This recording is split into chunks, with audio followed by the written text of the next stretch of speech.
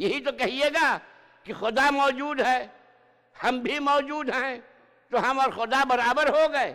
نہیں، وہ موجود ہے واجب الوجود کی حیثیت سے، ہم موجود ہیں ممکن الوجود کی حیثیت سے، تو حیثیت بدل گئی ہے، اس لیے برابر نہیں ہوئے۔ اسی طریقے سے ایک علم ذاتی ہوتا ہے، اللہ کے پاس 2 2 4 علم ذاتی کی حیثیت سے ہے، آپ کے پاس 2 2 4 علم ذاتی کی حیثیت سے نہیں ہے، علم کسبی کی حیثیت سے ہے۔ آپ نے کسی کے یہاں تلمذ کیا، شاگردی کی، جب آپ پیدا ہوئے تھے تب کچھ نہیں جانتے تھے۔ قرآن کریم کیا کہتا ہے؟ اخرجکم من بطون امہاتکم لا تعلمون شیئا، ہم نے تمہیں ماں کے شکم سے اس عالم میں نکالا کہ تم کچھ نہیں جانتے تھے۔ تو یہ کچھ نہیں جانتا تھا، یہ کیسے جاننے لگا کہ 2 2 4 ہوا؟ تو معلوم ہوا کہ اس نے تلمذ کیا، استاد کے پاس گیا، پڑھا، تو اس کا علم ہوا کسبی، تو حیثیت بدل گئی۔ اس کا علم ذاتی ہے، اس کا علم کسبی ہے۔ اب آئیے،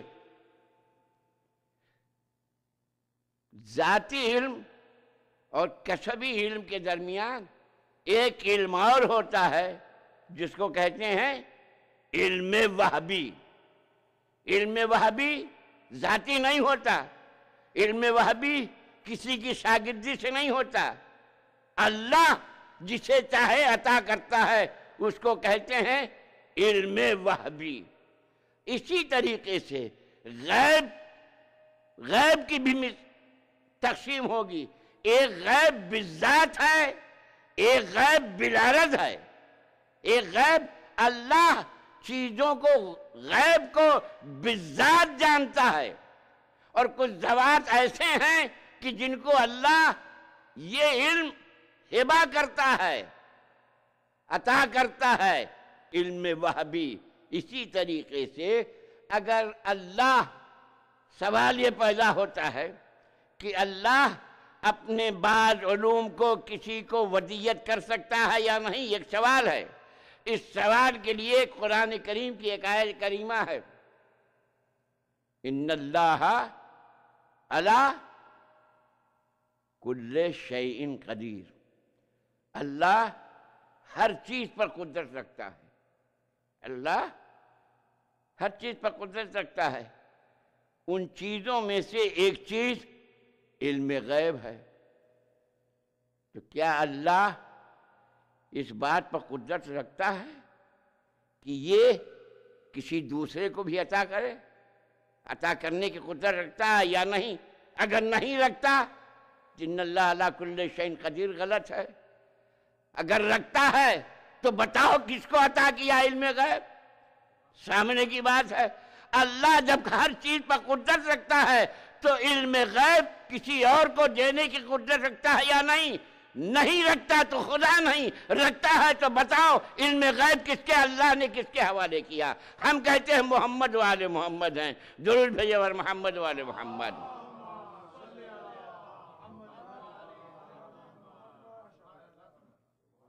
ایک اور درود بھیجے اور محمد والے محمد۔ یہ تو قرآن سے ہوا، اور جمہور مسلمین کا ہر مسئلے میں 2 3 سوال ہوتا ہے، یہ بات قرآن میں دکھائیے، یا سنت رسول میں دکھائیے، یا سنت صحابہ میں دکھائیے۔ تو قرآن سے میں نے سند پیش کیا، ان اللہ علی کل شیء قدیر کی تفسیر کے ذیل میں، کہ پروردگار عالم نے علم غیب کو کچھ ذوات مقدسہ کے حوالے کیا، وہ محمد والے محمد۔ اصحاب کی جب آپ سیرت دیکھیے گا تو میں یہ کہتا ہوں کہ جتنے اصحاب پیغمبر تھے ان سب کا عقیدہ یہ تھا کہ حضور غیب کی بات جانتے تھے۔ اصحاب کا یہ عقیدہ تھا کہ حضور غیب کی بات جانتے تھے۔ ایک واقعہ ہے پیغمبر کی زندگی کا کہ یمن سے پیغمبر کی خدمت میں بہت سا مال بھیجا گیا، اشرفیاں، جواہرات، اس زمانے کے جو سکے ہوا کرتے تھے وہ ناکوں پر بوروں میں بھر کے لائے گئے اور لا کر حضور کی خدمت میں پیش کیا گیا۔ اور حضور کی سیرت طیبہ یہ تھی کہ جب مال آتا تھا تو فقراء مدینہ میں مال برابر سے تقسیم کیا کرتے تھے، برابر سے، سب کو ایک ایک ڈالر جیسا مال ہو، سب کو برابر سے مال تقسیم کرتے تھے۔ آج جب مال آیا حضور کی خدمت میں مسجد نبوی میں تو تمام اصحاب کی نگاہیں پیغمبر کی طرف اٹھیں اور نگاہوں سے سب کا یہ مطالبہ تھا کہ یا رسول اللہ ہم بھی مستحقین میں ہیں۔ معلوم ہوا آج سب مستحقین میں ہیں، کوئی غنی نہیں ہے۔ ہم کو دیجئے، ہم کو دیجئے۔ گردنیں اٹھ رہی ہیں، یا رسول اللہ ہم سب سے بڑے فقیر ہیں، ہم کو دیجئے۔ آواز رسالت گونجی، آج مال تقسیم نہیں ہوگا، آج مال اپنی امت کے ایک فرد کو دیا جائے گا۔ جب یہ اعلان ہوا کہ یہ آج سارا مال ایک شخص کو دیا جائے گا تو مجمع میں جتنے بیٹھے ہوئے تھے سب کی گردنیں اٹھیں، ادھر سے بھی یا رسول اللہ اس شہر میں مجھ سے زیادہ غریب کوئی نہیں، ادھر بھی گردن اٹھی، یا رسول اللہ مجھ سے زیادہ کوئی غریب نہیں، گردنیں اٹھ رہی ہیں۔ نبی کی پھر آواز گونجی، صرف ایک شخص کو دیا جائے گا مگر شرط یہ ہے کہ وہ میرے سامنے 2 رکعت نماز پڑھ کے دکھائے۔ اب مجمع میں سناٹا چھا گیا، اب حضور کے سامنے نماز پڑھنا ہے، ظاہر ہے کتنا ہی بڑا نمازی کیوں نہ ہو، بہت پڑھا لکھا ہے بچہ ہے، لیکن جب امتحان لینے والا بہت بڑا ہو تو امتحان دینے والے کو پسینہ آ جاتا ہے، یہ فطری امر ہے۔ اب رسول کے سامنے نماز پڑھنا، سب کو پسینہ آ گیا، اب کوئی نہیں تیار ہے، سب سناٹے میں۔ تو ایک شخص اس میں جرأت کر کے بولا، یا رسول اللہ میں 2 رکعت نماز پڑھنے کے لیے تیار ہوں، مجھے مال ملے گا؟ کہا نہیں، ایک شرط ہے۔ کہا کیا شرط ہے؟ کہا شرط یہ ہے کہ جب تم نماز پڑھو گے تو حالت نماز میں دنیا کا خیال نہ آئے، ایسی نماز میرے سامنے پڑھو کہ حالت نماز میں دنیا کا خیال نہ آئے۔ اب اور سناٹا ہو گیا، کوئی نہیں۔ کیا ممکن ہے بشر کے لیے ایسی نماز پڑھے کہ کوئی خیال نہ آئے؟ اگر انسان ایسی نماز پڑھے کوئی خیال نہ آئے تو معصوم ہو جائے گا۔ میں سچ عرض کر رہا ہوں، وہ خیال احمدن نماز میں آتا ہے، چاہے ہم پڑھیں، چاہے آپ پڑھیں، چاہے جاپ والا پڑھے، چاہے بزنس مین پڑھے، چاہے عالم پڑھے، چاہے آیت اللہ پڑھے، چاہے آیت اللہ عظمیٰ پڑھے، جو بھی پڑھے گا نماز میں خیال آئے گا۔ اب خیال کیسا آئے گا؟ تاجر کے دماغ میں حالت نماز میں تجارت کا خیال آئے گا، ذاکر کے دماغ میں حالت نماز میں خیال آئے گا کہ آج کی مجلس ایسی پڑھوں، ہے یا نہیں؟ عالم کے دماغ میں، ذہن میں خیال آئے گا فقہیات کے مسائل کا۔ اور میں عرض کر رہا ہوں آپ کے سامنے کہ خیال مبطل نماز نہیں ہے، خیال آنے سے نماز نہیں باطل ہوتی ہے۔ صلوات بھیجے محمد والے محمد۔ یہ میں اس لیے عرض کر رہا ہوں کہ بعض لوگ عبادت کو اتنا سخت کر دیتے ہیں کہ ایسی نماز پڑھو کوئی خیال نہ آئے، یہ ناممکن ہے۔ خیال مبتلات نماز میں نہیں ہے۔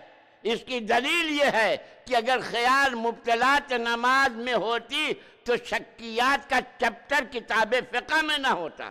شکیات کا چپٹر بتا رہا ہے کہ خیال مبتل نماز نہیں ہے۔ صلوات بھی محمد و علی محمد۔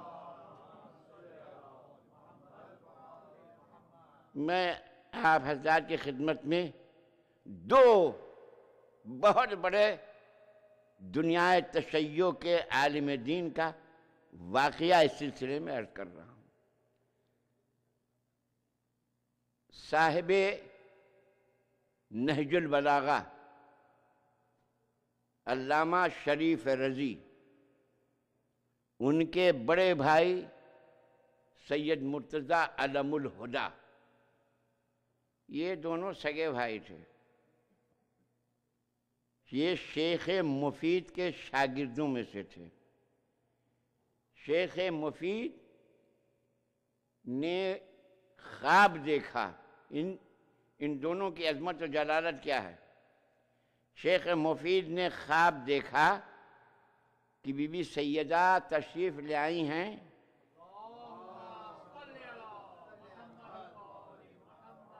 اور ایک ہاتھ میں امام حسن کا ہاتھ ہے اور ایک ہاتھ میں امام حسین کا ہاتھ ہے، اور آ کے فرماتی یا شیخ ہذان ابنایا علمہم الفقہ، اے شیخ یہ دونوں میرے بچے ہیں، ان دونوں کو فقہ کی تعلیم دو۔ یہ خواب دیکھا، خواب سے چونک کے اٹھے، روتے رہے۔ کہاں وہ معصوم کی ہستیاں، کہاں مجھ سے یہ کہا جا رہا ہے، یہ روتے رہے، یہاں تک کہ مؤذن نے اذان دی، نماز صبح انہوں نے پڑھی، اور اس کے تھوڑی ہی دیر کے بعد کسی نے دق الباب کیا۔ اب جب دروازہ کھولا تو دیکھا ایک برقع پوش معظمہ ہے اور ان کے ساتھ ان کے دو صاحبزادے سید رضی شریف اور سید مرتضیٰ علم الہدیٰ، دونوں کا ہاتھ پکڑے ہوئے بی بی ان کی والدہ گرامی وہی جملہ ادا کر رہی ہیں جو خواب میں شیخ مفید نے دیکھا تھا، یا شیخ ھذا ابنایا علمہم الفقہ، اے شیخ یہ دونوں میرے فرزند ہیں، ان کو فقہ کی تعلیم دو۔ یعنی یہ دونوں عالم دین اس مرتبے پر پہنچے تھے کہ شیخ مفید نے ایسا خواب دیکھا، اور اس کے بعد یہ جب اپنے مرتبہ عروج و کمال پر پہنچے تو سید مرتضیٰ بڑے بھائی تھے، ان کا فتویٰ چلتا تھا، مرجع تقلید تھے، اور یہ جامع نہج البلاغہ تھے علامہ رضی۔ حرم امام موسی کاظم علیہ السلام میں نماز پڑھایا کرتے تھے، اور آپ اگر زیارت کو عراق تشریف لے جائیے گا اور کاظمین جائیے گا تو حرم سے تھوڑے فاصلے پر دو مزارات ہیں، ایک علامہ رضی شریف کے ہیں اور ایک علامہ سید مرتضیٰ علم الہدیٰ کے ہیں۔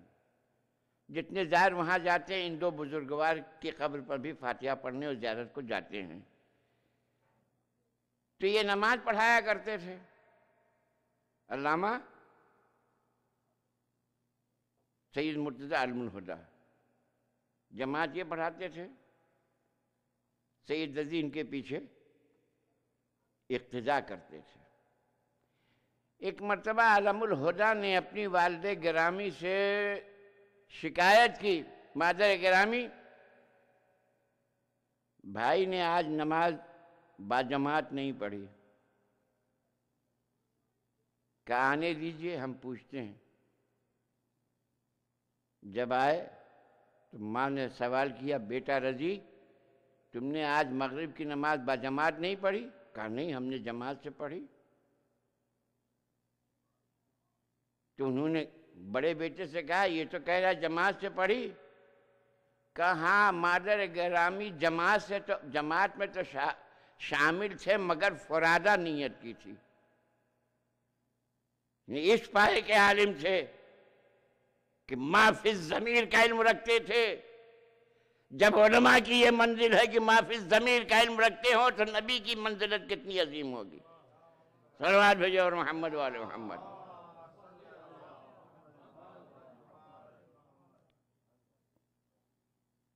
کہا ہاں میں. سید مرتضیٰ نے کہا کہ ہاں نماز میں تو تھے لیکن فرادہ کی نیت کی. کہا رضی تم نے فرادہ کی نیت کی؟ کہا ہاں میں نے فرادہ کی نیت کی. کیوں فرادہ کی نیت کی؟ کہا بھائی جان خون کے دریا میں ڈوب رہے تھے اس لیے میں نے فرادہ کی نیت کی. ماں نے پلٹ کے پوچھا کیا مسئلہ ہے علم الہدیٰ؟ کہ مادر گرامی ایک مسئلہ آیا تھا پیچیدہ مسائل حیض کا، اسی کو میں حالت نماز میں سوچ رہا تھا، حالت نماز میں کہ اس کا شرعی جواب کیا ہوگا. یہ داستان میں نے اسی عرض کی ہے کہ عالم دین نماز میں خیال کرتا ہے تو مسائل شریعہ کا خیال کرتا ہے. جو جس عالم میں ہو اسی کا خیال آتا ہے اور خیال مبطل نماز نہیں ہوتا. صلوات بھیجے اور محمد وآل محمد.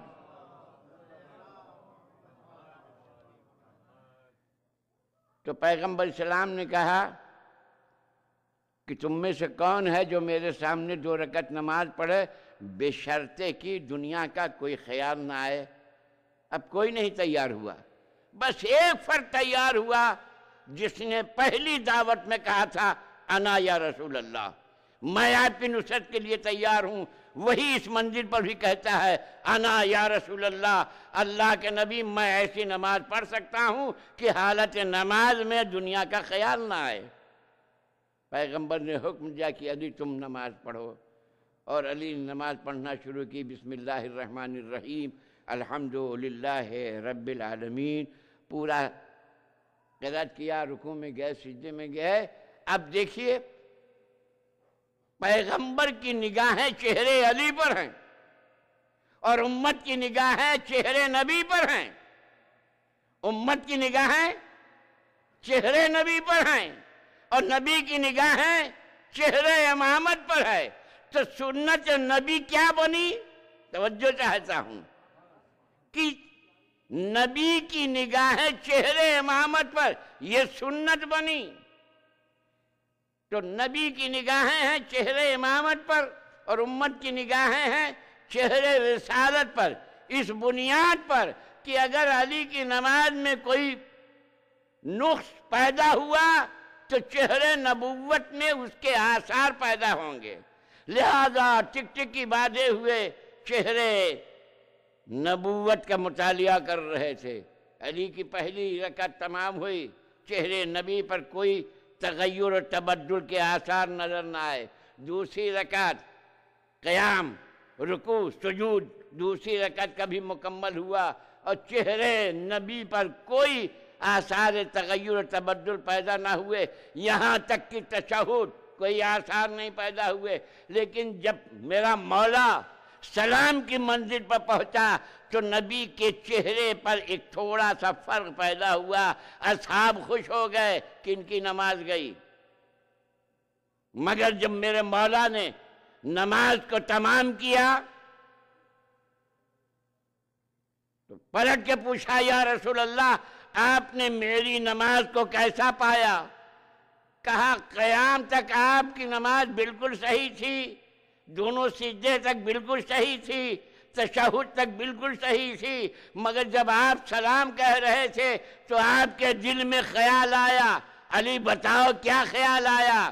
کہا علی نے یا رسول اللہ آپ ہی بتا دیجئے میرے دل میں کیا خیال آیا. تو پیغمبر نے فرمایا علی تمہارے دل میں یہ خیال آیا کہ یہ مال تم غریبوں میں تقسیم کر دو گے. علی نے فرمایا یا رسول اللہ بے شک یہ خیال آیا میرے دل میں، مگر آپ نے کہا تھا خیال دنیا نہ آئے. یہ خیال دنیا تو نہیں ہے، یہ تو خیال آخرت ہے.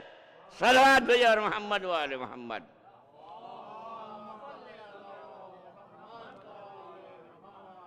یہ تو خیال دنیا نہیں ہے، یہ تو خیال آخرت ہے۔ تو پیغمبر اسلام نے پوچھا علی سے کہ علی تم بتاؤ تمہارے دل میں کیا خیال آیا؟ تو علی بتا دیتے، مگر نگاہ امامت دیکھ رہی تھی ایک زمانہ آئے گا جو اس قسم کی باتیں کریں گے کہ نبی غیب کی باتیں نہیں جانتے، اس لیے علی نے کہا یا رسول اللہ آپ ہی بتائیے میرے دل میں کیا خیال آیا، اور رسول نے بتا دیا۔ اور آگے چلیے، اگر اصحاب کو یہ یقین ہوتا کہ اللہ کے علامہ نبی غیب نہیں جانتا تو پڑھ دیتے نماز، اور اگر نبی کچھ کہتا تو آپ کہتے کہ غیب تو اللہ جانتا ہے، آپ کہاں جانتے ہیں؟ مگر یہ نہ کرنا، اعتراض نہ کرنا اور نماز نہ پڑھنا، یہ دلیل ہے کہ اصحاب پیغمبر سب عقیدہ رکھتے تھے کہ نبی غیب کی باتیں جانتے ہیں۔ درود بھیجو اور محمد والے محمد۔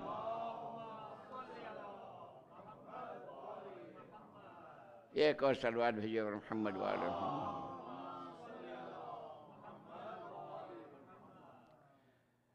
بسا اوقات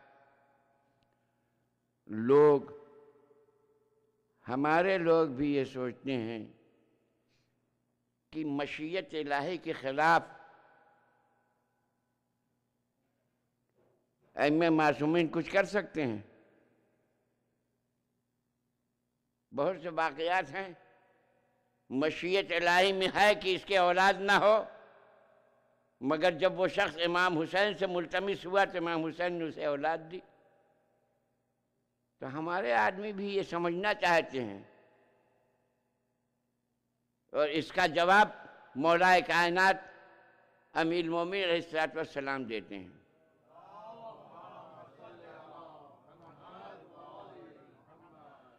ابو ذر سلمان فارسی جو ایمان کے 10ویں درجے پر فائز بشر کے لیے اس سے اونچا اب کوئی درجہ نہیں ختم، اس کے اوپر اگر درجہ ہے تو امامت کا ہے۔ تو سلمان فارسی جو ایمان کے 10ویں درجے پر فائز ہیں، وہ مولا کائنات سے سوال کرتے ہیں۔ کیا سوال کرتے ہیں؟ اسی مسئلے کو سمجھنے کے لیے۔ اور مولا کائنات سلمان فارسی کہتے ہیں مولا آپ کی باتیں، آپ کے مسائل، آپ کے امور سمجھ میں نہیں آتے، آپ کے امور خارق العادہ جو ہیں وہ ہماری سمجھ سے باہر ہیں۔ بحار الانوار میں یہ حدیث ہے کہ امام نے فرمایا امرنا صعب مستصعب لا يتحمل الا نبی مرسل او ملک مقرب او مؤمن امتحن اللہ قلبہ۔ ہمارے امور اتنے سخت ہیں کہ ہر آدمی اسے سمجھ نہیں سکتا، اسے یا تو نبی مرسل سمجھ سکتا ہے، یا ملک مقرب بارگاہ الہی سمجھ سکتا ہے، یا وہ مومن سمجھ سکتا ہے جس کے دل کا قدرت نے امتحان لے لیا ہو۔ نحن اسرار اللہ المودیہ فی حیاکل البشریہ، ہم اللہ کے بید ہیں جو ہیکل بشری میں آئے ہیں۔ نزلونا عن الربوبیہ ورفعونا عن حشاشۃ البشریہ، ہمیں ربوبیت تک نہ لے جانا اور اپنے جیسا نہ سمجھنا، اس کے درمیان جتنی فضیلتیں ہیں سلمان بیان کرنا۔ صلوات بھائی اور محمد والے محمد۔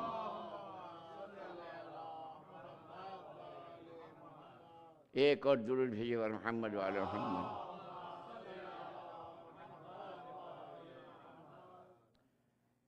ان سب منازلوں کو دیکھنا ہے تو آپ آئیے کربلا کے میدان میں دیکھیے۔ امام حسین مقام عصمت پر فائز، مقام امامت پر فائز، مقام صبر پر فائز، لیکن وہ ذوات جو امام حسین کے ہم رکاب تھے ان کی عظمت و جلالت کو دیکھیے۔ امام حسین کا امتحان کربلا میں ہو گیا روز عاشورہ، اور اس کے بعد امام حسین کے بعد امام سجاد کے امتحان کی منزل آئی، جناب زینب علیہ مقام کی منزل آئی۔ میں شام کی مجلس میں عرض کر چکا ہوں کہ شہزادی زینب کو اپنے شجاعت کا مظاہرہ نہیں ملا۔ چند مقامات ہیں جہاں زینب علیہ مقام نے اپنی شجاعت کا مظاہرہ کیا ہے، ایک دربار یزید میں اور ایک دربار ابن زیاد میں۔ جب یہ لٹا ہوا کارواں دربار ابن زیاد میں پہنچا ہے تو بی بی نے یہ کہا ظالموں سے کہ تم اپنے لشکر والوں کو حکم دو کہ وہ خاموش ہو جائیں، میں کچھ کہنا چاہتی ہوں۔ تو شمر نے حکم دیا اپنے فوجیوں کے خاموش ہو جاؤ، سب خاموش ہو گئے۔ پھر شہزادی نے کہا اے شقی، تیرے فوج کے سارے سپاہی تو خاموش ہو گئے، مگر تیرے فوج کے سپاہیوں کے جو جانور ہیں، گھوڑے ہیں، وہ ہنہنا رہے ہیں، ان کی آواز کو بھی بند کرنے کا انتظام کرو۔ تو شمر نے مذاق اڑایا ہے بی بی کا، کہا ہم نہیں کہہ رہے تھے یہ خارجی ہیں، یہ لایانی باتیں کر رہے ہیں۔ لیکن ایک مرتبہ تاریخ بتاتی ہے بی بی نے اشارہ کیا، فاؤمت، اپنی انگلیوں سے اشارہ کیا، فانقطعت الانفس، لوگوں نے سانس لینا روک لیا، جانوروں نے بھی اپنی سانس لینا روک لیا۔ یہ ہے اقتدار آل محمد کا۔ اللہ اکبر، جانوروں نے سانس، کتنے مصائب شہزادی نے اٹھائے۔ دنیا اسلام میں سب سے معتبر تاریخ تاریخ طبری ہے۔ تاریخ طبری میں عبداللہ ابن زبیر کے واقعے کے ذیل میں ایک واقعہ لکھتے ہیں صاحب تاریخ طبری کہ جب یہ لٹا ہوا قافلہ بازار کوفہ سے گزر رہا تھا تو تماشائیوں کا بڑا مجمع تھا۔ ان مجمع میں حبیب کی زوجہ بھی تماشا دیکھنے آئی تھی۔ پتہ یہ چلا کہ زوجہ کو تو اتنا علم تھا کہ حبیب حسین کی مدد کے لیے گئے ہیں، مگر کربلا میں کیا ہو گیا اس مومنہ کو خبر نہ تھی۔ کوفے میں جو خبر حکومت کی طرف سے نشر کی گئی، معاذ اللہ ایک خارجی تھا، اسے قتل کیا گیا، ان کے خاندان والوں کو قیدی بنا کر لایا گیا، تو ساری عورتیں نکل پڑیں تماشا دیکھنے کے لیے۔ اس میں حبیب کی زوجہ بھی تھیں۔ صاحب تاریخ طبری یہ لکھتے ہیں کہ حبیب کی زوجہ اپنے فرزند عبداللہ کو ساتھ لے کر آئی تھیں، اور ایک مرتبہ عبداللہ نے اپنے ہاتھ کی گرفت ماں سے چھڑانا چاہا، ماں نے عبداللہ کا ہاتھ سختی سے پکڑ لیا، بیٹا ادھر ادھر نہ جاؤ، مجمع بہت ہے، کہیں مجمع میں تم کچل نہ جاؤ۔ ماں کی گرفت مضبوط ہوتی گئی، مگر جب بیٹا ماں کی گرفت سے اپنے کو آزاد نہ کر پایا تو ایک مرتبہ عبداللہ نے تڑپ کے کہا، مادر گرامی آپ ذرا اس گھوڑے پر نگاہ ڈالیے۔ اب ماں نے جب اس گھوڑے پر نگاہ ڈالی، کہا بیٹا کیا نظر آ رہا ہے؟ کہا اس گھوڑے کی گردن میں میرے باپ حبیب ابن مظاہر کا کٹا ہوا سر لٹکا ہوا ہے۔ اے مادر گرامی آپ مجھے چھوڑ دیجئے، میں وہاں جانا چاہتا ہوں، اور باپ کے چہرے پر اپنا چہرہ رکھ کے فریاد کرنا چاہتا ہوں۔ ہاتھ کو چھڑا کر آیا اور آنے کے بعد بابا کے قاتل سے کہا، اے میرے بابا کے ظالم، تھوڑی دیر کے لیے میرے بابا کا سر مجھے دے دے، مگر ظالم نے انکار کیا۔ بچہ تھا کیا کرتا، ایک مرتبہ ادھر دیکھا ادھر دیکھا، دوڑ کے گیا، اپنے دامن میں پتھر لے کے آیا اور پتھر لا کے بابا کے قاتل کو مارنا شروع کیا۔ پیچھے سے سکینہ کی آواز آئی، اے عبداللہ مبارک ہو، تمہارے ہاتھ کھلے ہوئے تھے، کم سے کم تم نے اپنے بابا کے قاتل کو پتھر سے تو مار لیا، ارے مجھے دیکھو، میں کربلا سے چلی آ رہی ہوں، مجھے رسیوں میں جکڑ دیا گیا ہے، میرے سامنے بابا کا اثر ہے۔ اللہ اکبر! جب میں بابا کو یاد کر کے رونا چاہتی ہوں تو اشکیا تازیانہ لے کے بڑھتے ہیں۔ اجرکم ربکم، خدا آپ کو کسی غم میں نہ لائے سوائے غم آل محمد۔ یہ قافلہ آگے بڑھا، جب آگے بڑھا تو ایک معظمہ اور نظر آئی، اور اس معظمہ نے دیکھا، کیا دیکھا؟ یہ دیکھا کہ یہاں کوفے میں اعلان کیا گیا ہے کہ یہ خارجیوں کے سر ہے۔ اللہ اللہ! جب اس بی بی نے غور سے دیکھا، ایک نیزے پر کہا خارجیوں کے سر ہے، اللہ یہ کیسے خارجی کے سر ہیں؟ یہ سر رسول اللہ سے مشابہ ہے، یہ سر میرے مولا علی مرتضیٰ سے مشابہ ہے، یہ سر حسن مجتبیٰ سے مشابہ ہے، یہ سر حسین مجتبیٰ حسین شہید کربلا سے مشابہ ہے۔ بس یہ سوچ رہی تھی۔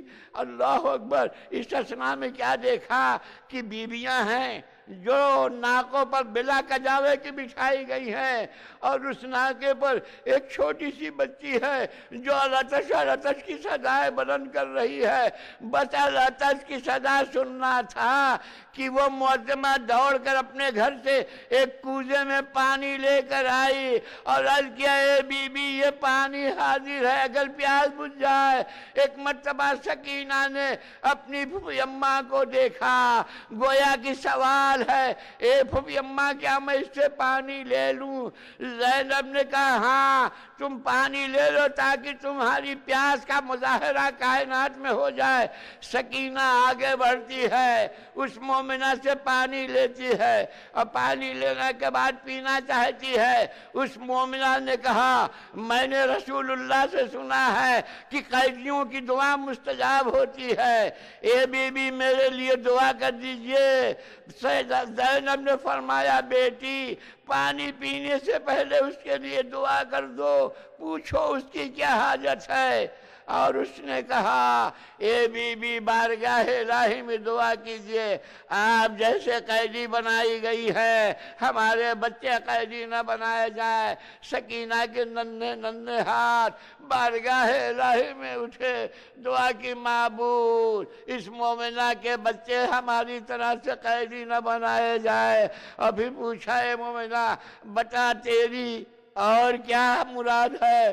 کہا، اے بی بی آپ دعا کیجئے، آپ کی دعا مستجاب ہوگی، میرے آقا حسین صحیح و سلامت ہو، میری شہزادی جناب زینب کی حیات کی دعا کر دیجئے۔ بس یہ سننا تھا کہ جناب سکینہ خاموش ہو گئی۔ اب پھوپھی اماں کو دیکھ رہی ہیں، گویا کہ سوال کری، پھوپھی اماں میں کیا اس کے لیے دعا کروں؟ ایک مرتبہ زینب نے اس معظمہ کی طرف رخ کیا، آواز دی، اے بی بی تمہیں حسین سے کیا واسطہ ہے؟ تمہیں زینب سے کیا واسطہ ہے؟ کہا، یہ نہ کہیے، میں حسین کو اچھی طرح سے واقف ہوں، وہ میرے آقا ہیں، زینب میری شہزادی ہے۔ اے ام حبیبہ نے جب یہ کہا تو زینب نے اپنے چہرے سے بال رکھ دیا اور آواز دی، اے ام حبیبہ اب حسین کی حیات کی دعا نہ کرنا، اس نیزے پر حسین کا کٹا ہوا سر ہے اور تیری شہزادی زینب تیرے سامنے ہے۔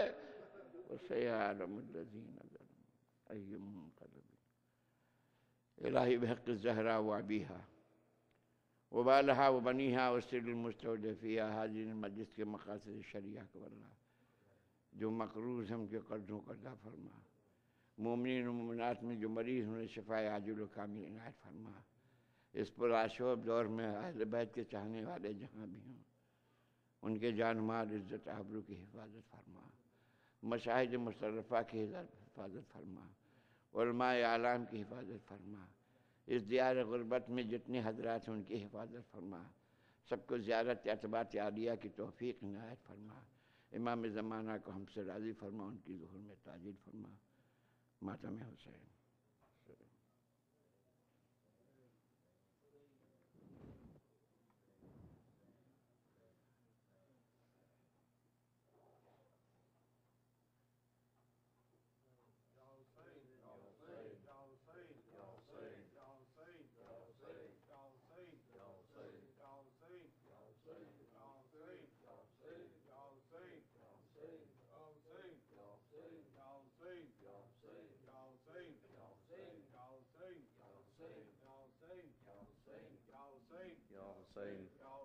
یا حسین، یا حسین، یا حسین، یا حسین۔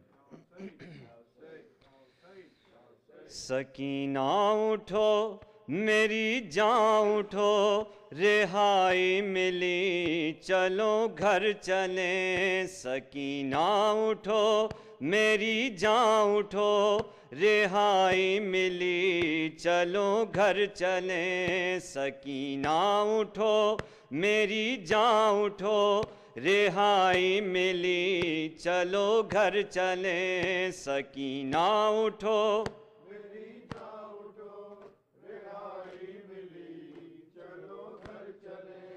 یہ کرتی تھی ماں لحد پر بکا میری لاڈلی، چلو گھر چلیں۔ سکینہ اٹھو میری جان اٹھو، رہائی ملی چلو گھر چلیں۔ سکینہ اٹھو میری جان اٹھو، رہائی ملی چلو گھر چلیں۔ یہاں سے چلو چلیں کربلا، وہیں پر تمہیں ملیں گے چچا۔ ستم جو ہوئے بتانا انہیں، دکھانا انہیں یہ کرتا جلا۔ چچا جان کو دکھانا ذرا ردا خون بھری، چلو گھر چلیں۔ سکینہ اٹھو میری جان اٹھو، رہائی ملی چلو گھر چلیں۔ سکینہ اٹھو میری جان اٹھو، رہائی ملی چلو گھر چلیں۔ بتانا انہیں سبھی سختیاں ملی جس قدر تجھے گھرکیاں، ہماری ردا لٹی کس طرح، چھنی جس طرح تیری بالیاں۔ بتانا انہیں بجھی کس طرح تیری تشنگی، چلو گھر چلیں۔ سکینہ اٹھو میری جان اٹھو، رہائی ملی چلو گھر چلیں۔ سکینہ اٹھو میری جان اٹھو، رہائی ملی چلو گھر چلیں۔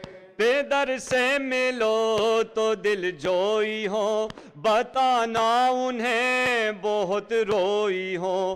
قسم لو اگر تمہارے بنا سکینہ کبھی کہیں سوئی ہو۔ لحد باپ کی ملے جب تجھے تو کہنا یہیں چلو گھر چلیں۔ سکینہ اٹھو میری جان اٹھو، رہائی ملی چلو گھر چلیں۔ سکینہ اٹھو میری جان اٹھو، رہائی ملی چلو گھر چلیں۔ لحد جب ملے تجھے بھائی کی تو کہنا اسے میری لاڈلی، رہائی ملی ہمیں قید سے، ہمیں اب نہیں اذیت کوئی۔ میرے بے زباں اٹھو گھر چلیں، شبی ہے نبی چلو گھر چلیں۔ سکینہ اٹھو میری جان اٹھو، رہائی ملی چلو سکینہ اٹھو میری جان اٹھو لب القمہ تو کرنا فغاں تیری موج ہے ابھی تک رواں میری پیاس پر ہوئی ہو فدا چچا کے میرے ہیں بازو کہاں کہاں مشک ہے کہاں ہے علم کہاں ہے جری چلو گھر چلیں سکینہ اٹھو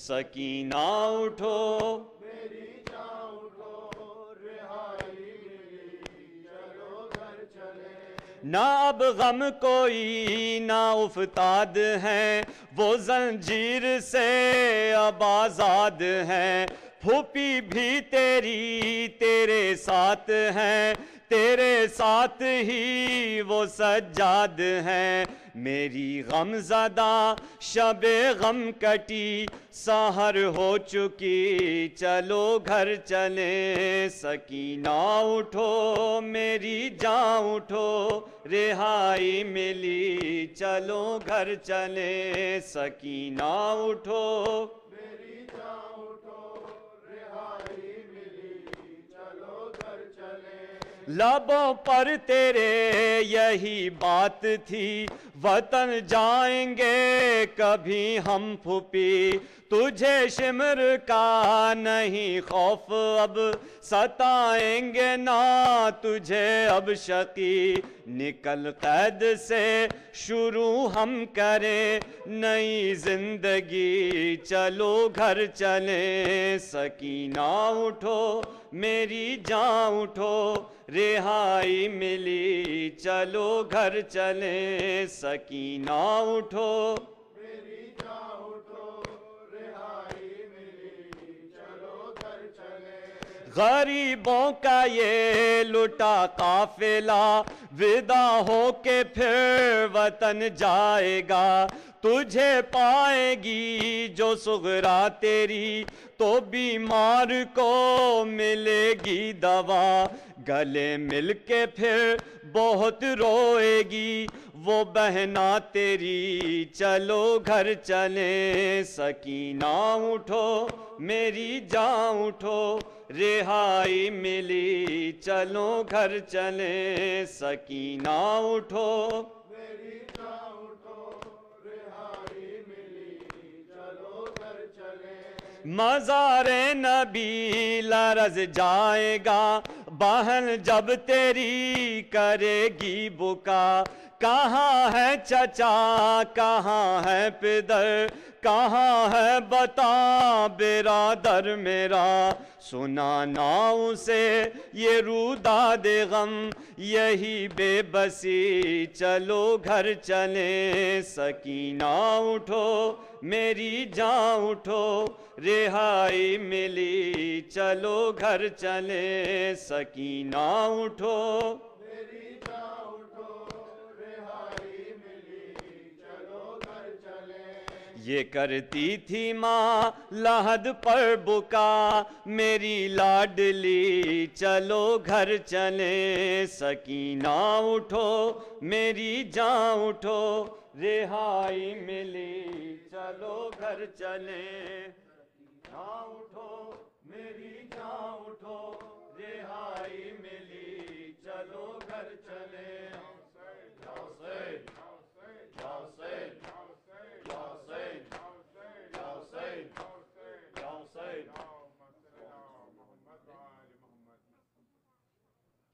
السلام علیک یا ابا عبداللہ وعلى الأرواح التي حلت بفنائك عليك مني جميعا سلام الله أبدا ما بقيت وبقي الليل والنهار ولا جعله الله آخر العهد مني لزيارتكم سب مل کے السلام على الحسين وعلى علي بن الحسين وعلى أولاد الحسين وعلى أصحاب الحسين خصوصا سيدي ومولاي يا أبا الفضل العباس يا ابن أمير المؤمنين، السلام عليكم ورحمة الله وبركاته.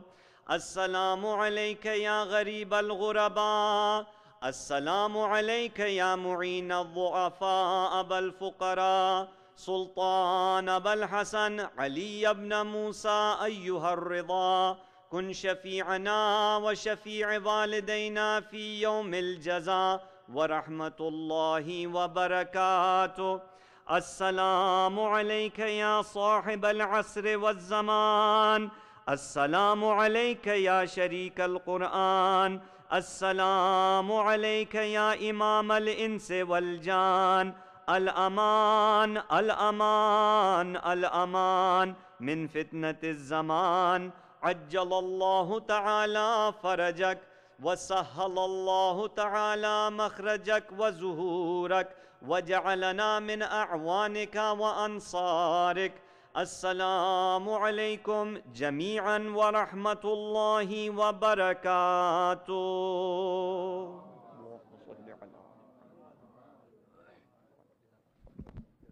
مومنین کی جو مجالس کا سلسلہ چل رہا ہے، اس میں کل بھی مولانا غلام سید عین صاحب خطاب فرمائیں گے اس سے، اور اس کے بعد پیر سے علامہ سخاوت سندرالوی صاحب انشاءاللہ بقیہ مجالس پڑھیں گے.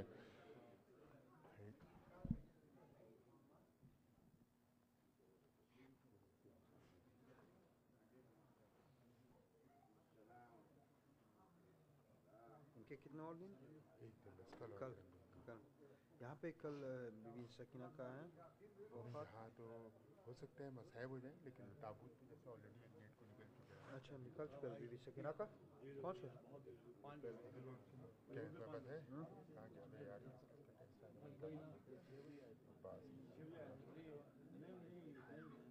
اور مومنین آپ سے گزارش ہے ایک دفعہ پھر سورہ فاتحہ اور 3 دفعہ سورہ اخلاص پڑھ کے یہ مرحومین کے میں نام لے رہا ہوں ان کے لیے، اور باقی جتنے بھی آپ کے مرحومین ہیں اور باقی جتنے بھی محبان علی مرحومین ہیں ان کے لیے سورہ فاتحہ اور 3 دفعہ سورہ اخلاص پڑھ دیں. ذاکر حسین ابن امانت علی، نور جہاں بنت غلام حیدر، مظفر رضوی ابن غضنفر رضوی، بدر النساء بنت فیض یاب کاظمی اور تمام مرحومین کے لیے. بسم اللہ الرحمن الرحیم.